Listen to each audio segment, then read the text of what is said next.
Сәлем достар, қалдарыңыз қалай? Бүгін мен сіздерге ғажайып адам ертегісін айтып беремін. Ал ендеше тыңдаңыздар, мен бастаймын. Бір күні бір ғажайып адам болыпты. Ол кедей-кепшіктерге көмектеседі екен. Бір күні ол далада жүрген кезде даладағы кедей баланы көреді. Ол баладан сұрайды: «Балақай, саған не болды?» деп. Бала айтады: «Сіз маған көмектесе аласыз ба?» деп сұрайды.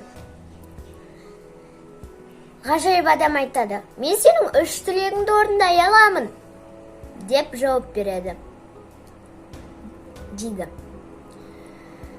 Бала: «Алақай» деп қуанып кетеді. Бала айтады: «Онда менің бірінші тілегім халқымның тұрмыс тіршілігі жақсарып, бейбітшілік орнаса деймін. Ал екінші тілегім ата-анамның егіп жатқан егіні қаулап өссе екен деймін. Ал менің үшінші тілегім сіз сияқты ғажайып адам болғым келеді» дейді. Ғажайып адам былай дейді: «Балақай, мен сенің 3 тілегіңді орындаймын. Бірақ менің бір сұрағым бар». «Қандай?»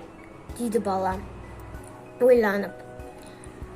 Ғажайып адам: «Неге сен мен сияқты сиқырлы адам болғың келеді?» деп сұрайды. Бала былай дейді: